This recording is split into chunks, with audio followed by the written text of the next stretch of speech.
I woke up the next morning in an unfamiliar room.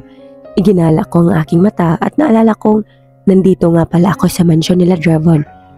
Napatingin ako sa tabi ko nang maalala ko ang nangyari kagabi. Is it real?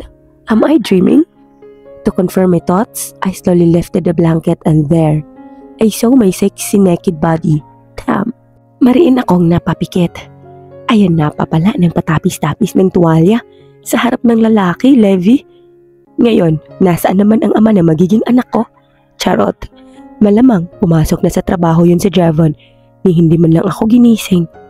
Bumangon ako sa kama at napadaing sa sobrang sakit ng katawan at ng pagkababae ko.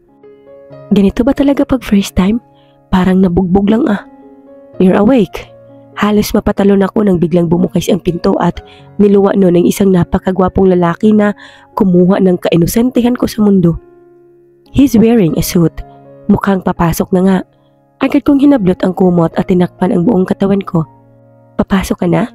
Tanong ko rito na makalapit siya at tumupo sa tapat ko. Papasok na tayo, mag-ayos ka na. Utos nito. I just rolled my eyeball in annoyance. Pwede absent muna ako, boss. Sakit katawan ko eh. Saad ko at muling umiga sa kama. What? Why? Puno ng pag-aalalang tanong nito. Anong what? Why? Kasalanan mo to eh. Inis na sigaw ko at binato siya ng unan. He just chuckled at humiga sa tabi ko. Bakit ka humiga? Malulukot yung suit mo. Imbis na tumayo ay mas lalo pa itong lumapit at niyakap ang katawan kong nakabalot sa kumot. Hindi na ako papasok, aalagaan na lang kita. Saad nito. Feeling ko ay nagpalpitate na naman ang puso ko dahil sa sinabi nito. Inis kong tinulak ang dibdib niya at umupo ng muli sa kama. As much as I want to, I know he's a busy man. Ayoko naman na magpaka-selfish at mahiga na lang kami maghapon rito. Mag-aayos na ako, hintayin mo na lang ako sa baba. Sabi ko rito at nagsimula na yung tumayo sa kama. I tried to endure the pain down there. Luckily, it's bearable naman. You don't have to force yourself. Just stay here. Bukas ka na lang pumasok.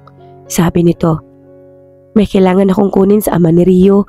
Naiwan ko sa kanyang cellphone ko kahapon. Sagot ko sa kanya. I'll get it for you. Presenta nito. Bandang huli ay nanaig pa rin ang kagustuhan kong sumama sa ospital. Well, sa ganda ko ba namang ito ay walang makakahindi dito. Are you sure you're okay? He asked for the 100th time. I just rolled my eyes and chuckled. Ayos nga lang. Tsaka uuwi naman din tayo agad, diba? Sagot ko rito. Hindi na siya sumagot at tahimik na nagmaneho ng kotse. Ilang minuto pa ay nakarating na kami sa hospital. Sabay kaming bumaba sa kotse at pumasok sa hospital. As usual, tinginan na naman ng mga nurse na habit na ata ang chismis. Drev, susunod na lang ako sa opisina mo. Sabi ko rito. Where would you go? Sa nurse station, itatanong ko lang yung room nung asawa ni Mr. Esteban. Tila napaisip naman ito saglit at tumango rin kalaunan. Take care baby, huwag kang lalabas ng ospital at sumunod ka kaagad sa opisina. Bili nito. Ngumiti naman ako at tumango sa kanya. He stole a peek on my lips and turned his back away. Napatingin ako sa paligid ko. They're looking at me with a teasing smile on their faces. Ramdam ko ang tinginan kaya't agad na akong umalis sa hospital lobby kung saan kami naghiwalay ng landas ni Drevon at tinungo ang nurse station. Oh, Levi, wala ka pa rin duty? Tanong ni Magenta na siyang naabutan ko sa nurse station. Bukas pa ako magsisimula ulit. Pwede ba akong magtanong? Well, I can say that she's sincere now. Hindi na siya bitchy at tila natuto na talaga sa pagkakamali niya. Si Stephen? Nakakalabas na siya ng ospital at nagpapahinga na siya.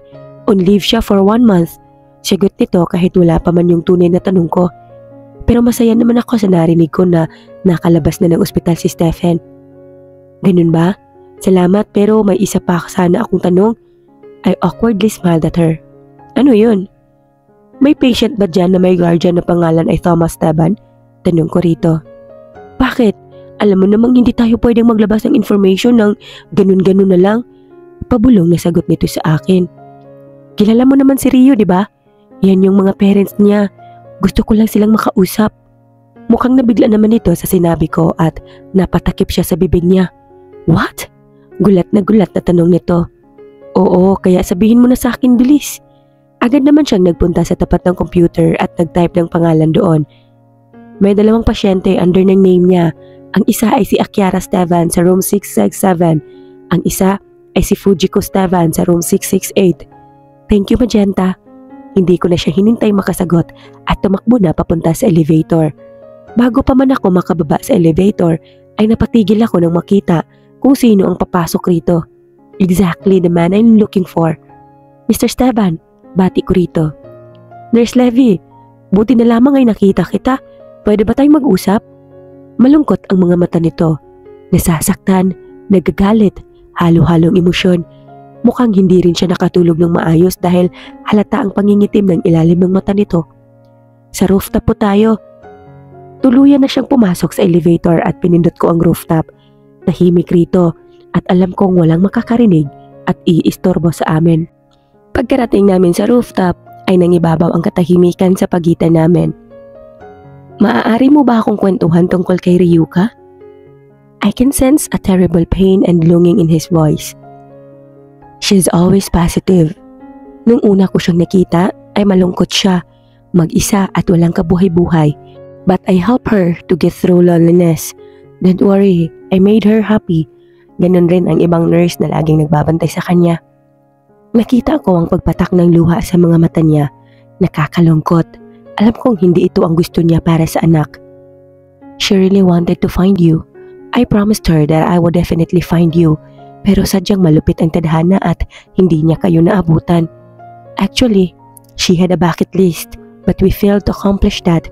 Sobrang nakakapanghinayang, sobrang sakit at sobrang lungkot. Pero wala naman tayong magagawa, di ba? Dagdag ko. I tried to confront my wife but she's still too weak. Natatakot ako na baka mabigla siya at makasama sa kanya. Nagre-recover pa lamang siya. Galit na galit ako sa kanya. Gusto kong malaman ang katotohanan pero hindi ko man lang magawa dahil hindi pa maayos ang lagay niya. Hindi ko man lang ma-imagine na nagdurusa mag-isa si Rio habang masaya kami. Hindi ko alam. Hindi ko talaga alam. Pasensya na. Saad nito habang malakas na umiiyak. I just gently tap his shoulder to comfort him but I know that wasn't enough. Do you want to see her? Tumango ito sa akin habang pinupunasan ang kanyang luha. Then, let's visit her today. Magkita na lamang po tayo sa lobby. Maraming salamat sa iyo, Nurse Levy. Hindi ko alam kung paano ko pa masusuklian lahat ng nagawa mo para sa amin. Lumapit ito sa akin at niyakap ako. I smiled and tapped his back. Kumalas ito sa pagkakayakap sa akin at may kinuha mula sa bulsa niya. Pasensya ka na, nakalimutan kong ibalik ang cellphone mo kahapon. Natatawang saad nito. Kinuha ko naman iyon sa kanya at sabay kaming bumaba sa rooftop. Matapos ang isang katakot-takot na paalamanan kay Drevon na pupunta ako ng sementeryo upang dalawin si Rio, ay pumayag rin ito bandang huli. Kasama si Akiara ay tinungo namin ni Mr. Esteban ang libingan ni Rio. I just smiled the whole time we stayed there. Kinausap nila si Rio. Nakakatuwa dahil maging si Akiara ay kinakausap ang ate nito. I wonder how happy would they be if they saw each other.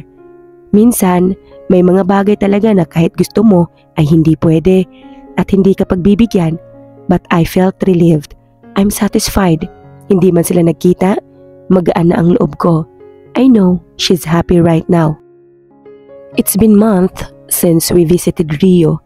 Balik serbisyo na ako sa ospital. Na-miss ko rin ang pag-iikot sa ospital upang mag-check ng mga pasyente. Ibang-iba na talaga ngayon. Dati ay may 3 bully pa sa hospital na ito. Ngayon, mababait na sila. Minsan ay nararamdaman ko rin ang special treatment mula sa ibang staff ng hospital na ito. Marahil alam nila ang relasyon ko kay Drevon, pero sinasabi ko lang na gusto ko ng normal na treatment. At ngayon ay nandito ako sa mansyon nila Drevon. Hindi ko rin alam kung anong ginagawa ko rito. Pagising ko na lang kaninang umaga ay may taong nagngangalang Scythe ang nag-iiskandalo sa labas ng pinto at pinilit akong sumama sa kanya. Ano ba kasing ginagawa natin rito? Inis na tanong ko. Pinapasundo ka nga ni Drevon, namimiss ka ata. Sabi nito habang naglalakad kami at hindi ko alam kung saan ako balak dalhin ito. Saan ba tayo pupunta? Tanong kong muli. Pumasok kami sa loob ng mansyon pero may kung ano-anong daanan pa kaming tinungo. Huwag ka na nga lang kasing maingay. Tila naiiritang sagot nito. Inirapan ko na lang siya at sumunod sa kanya. Binuksan niya ang isang malaking pinto na nasa tingin ko ay nasa underground ng mansyon na ito. Wow! Literal na napanganga ako sa nakita ko pagkabukas ng pintuan. This looks like an underground laboratory. Sobrang modern, para kang nasa future. May mga taong naka-white laboratory gown at abala sa paggawa ng kung ano-anong kemikal. Napakalawak ng lugar at halatang marami pang pasikot-sikot rito bukod sa nakikita kong malaking laboratory. This is the Sifos base. Rinig kong saad ni Said. Do you want me to tour you around? Wala sa sariling napatango ako. Damn, I never even imagined that such place exists. This is the heart of the mafia. The Sifos base. Paninimula nito habang naglalakad kami.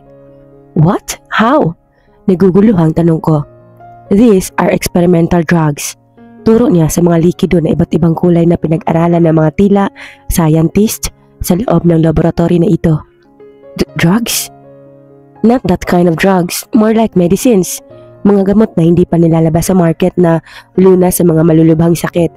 Ang mga successful medicines na nagagawa ay unang ginagamit sa Rockford Hospital. That's why Rockford Hospital is famous for treating incurable disease. But, do you sell harmful drugs?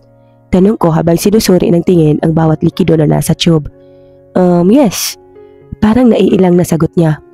Of course, ano ba naman ang ina-expect ko sa isang mafia? Doing charitable works? Damn no.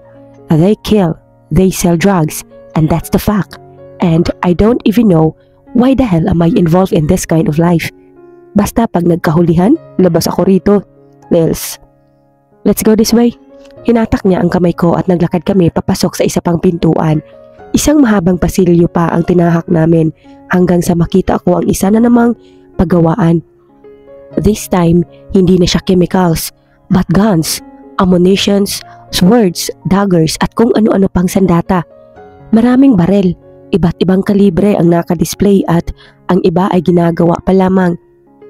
You make your own weapons? Tanong ko rito.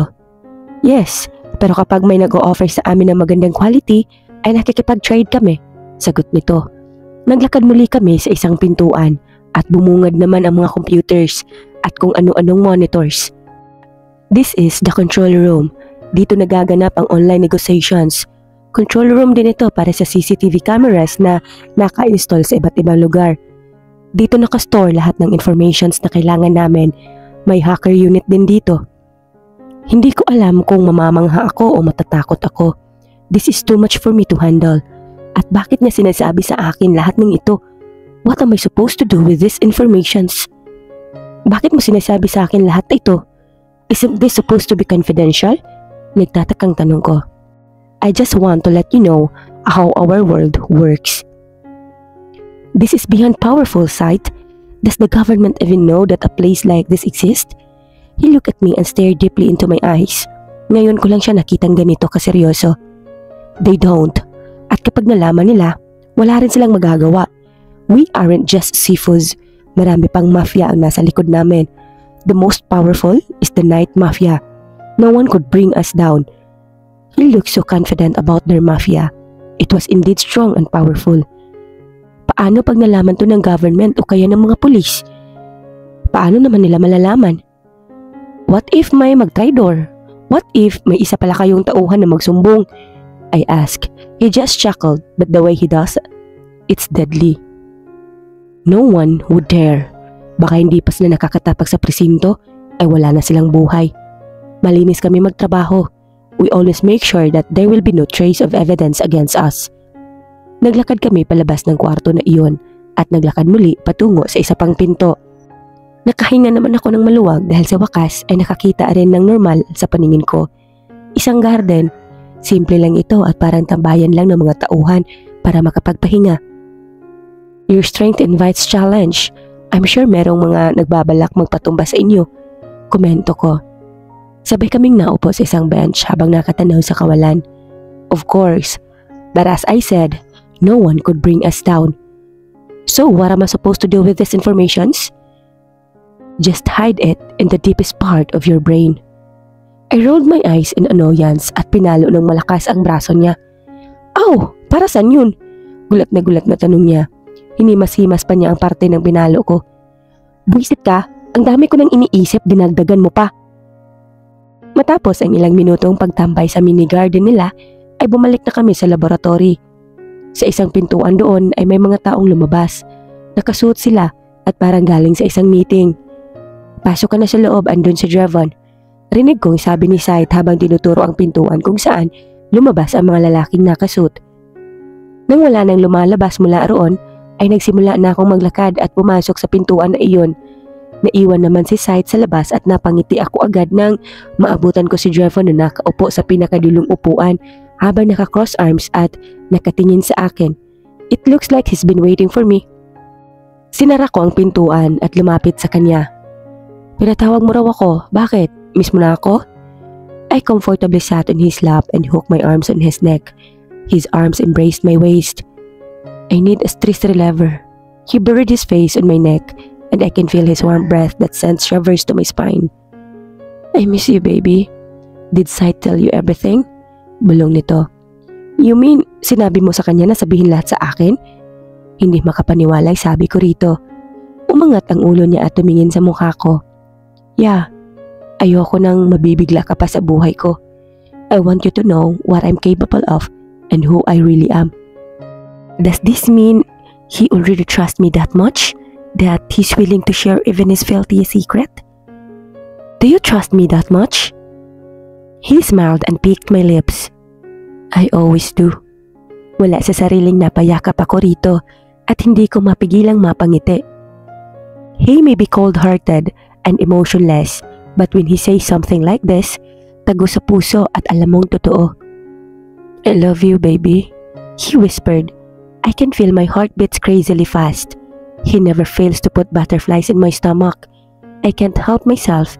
I cupped his face and kissed him passionately. He responded to it with the same intensity and hunger. Damn, his lips was so sweet and addicting. I can't get enough of it. Parang hindi sapat ang halik ko para sabihin kung gaano ko siya kamahal. Tinamaan na talaga ako ng malupit. Naputol ang aming halikan nang biglang mag-ring ang cellphone ko. Inis kong kinuha ito mula sa bulsa ko at tinignan kung sino ang tumatawag. Hello? Sagot ko rito dahil unregistered number ito. Nurse Levy? Si Mr. Esteban to. Napakunot ang noo ko. This was unexpected. Mula nang nagpunta kami ng sementeryo ay hindi na kami muling nag-usap pa. Ako nga po ito. Kamusta po? Sinubukan kong pasayahin ang boses ko na tila sayang-saya ako na tumawag siya kahit sa totoo ay inis na inis ako dahil naudlot ang landian namin ni Drevon. Nakita ko naman ang pagkairita sa mukha ni Drevon. Ayos naman. Maaari ba tayong magkita? Gusto ko sanang humingi ng litrato ni Rio. Saan nito mula sa kabilang linya? Sure po. Mga anong oras po? Magalang na sagot ko. Ngayong lunch sana? Sige po, i-text nyo na lang yung location sa akin. Binaba ko na ang tawag pagkatapos nun at masamang tingin na naman ang pinupukol ng lalaking nasa harap ko ngayon. Who's that? You're going somewhere? Agad na tanong nito. May kikitain lang akong kaibigan. May pabor kasi siya. Sagot ko rito. Ayokong sabihin sa kanya na si Mr. Esteban yun. Sa hindi ko malamang dahilan, ay pinipilit niya akong wag nang makipagkita doon. I don't know what's the reason behind that. Siguro ay tatanungin ko na lang next time. I'll go with you, sabi nito. Tumayo na ako mula sa kandungan niya. Wag na, kaya ko na. Batid mo na lang ako sa mga tauhan mo dyan. Alam ko, busy ka pa. Magkita na lang tayo bukas. Please? I tried my best to convince him. Malamang ay magagalit na naman ito pag nakipagkita ako kay Mr. Esteban. Minsan kasi, malakas talagang toyo sa utak nito eh. Huminga ito ng malalim bago tumango. Just take care. Papahatid kita kay Said. I still have 2 meetings this afternoon, so let's meet each other tomorrow, baby. Thank you. Bago ako pumasok sa coffee shop na sinabi ni Mr. Esteban, ay dumaan muna ako sa isang photo studio para ipadevelop ang mga picture ni Rio sa cellphone ko. Total, ito naman talaga ang sadya niya. Pagpasok ko sa coffee shop ay agad ko siyang nakita sa may pinakadulong bahagi. Sinalubong niya ako ng ngiti kaya't ginantihan ko naman iyon. Salamat sa pagpunta, Levi. Masayang sabi nito at iginiya ako sa lamesa niya. Kumunot ang noo ko nang makita na hindi siya nag-iisa. May kasama siya. Tumingin ito sa akin. Nasa 40s ang edad nito. He's smiling at me, but I suddenly felt uncomfortable and nervous at those smiles. Hello po. I set aside all my worries and smiled at the man beside him. "Hi lady, I'm Jacinto del Valle." Nilahad nito ang kamay nito sa harap ko at agad ko naman iyong tinanggap. "I'm Levi Sandria, pagpapakilala ko." Sabay-sabay kaming umupo at inabutan ako ng isang waiter ng kape at isang slice ng cake. Levi, kung nagtataka ka, kaibigan ko siya at kasalukuyan kasi kaming nasa duty ngayon at naisingit ko lang itong pagkikita natin. Kapartner ko siya sa trabaho, sabi ni Mr. Esteban. Ganun po ba? Ito nga pala yung hinihingi niyo. Yan lang ang litrato na meron ako eh. Sabi ko sabay abot ng litrato ni Rio. Kinuha niya iyon at tinignan lahat. Nakitingin din si Jacinto. "Salamat Levi, maganda talaga pala siya." Masayang saad ni Mr. Esteban. I just awkwardly smiled at him. I really felt uncomfortable at hindi ko alam kung bakit. Binaba niya ang mga binigay kong litrato at tumingin muli sa akin. "Ayos lang ba kung may itatanong kami sa'yo?" Kumunot ang noo ko sa sinabi ni Mr. Esteban. "Ano po yun?" sagot ko. "Bali-balita na kasintahan mo raw si Mr. Rockford. Anong klaseng amo siya para sa'yo?" My smile instantly faded hearing his question. That was out of the blue, and what's more suspicious is that they look more interested in my answers than the pictures I gave them. He's cruel, violent, and hot-tempered, but that's his nature. Hindi naman siya nananakit ng empleyado at mabait siya. He's a great leader, and trust me, he's cold but he's kind-hearted. Tumango-tango sila sa sagot ko.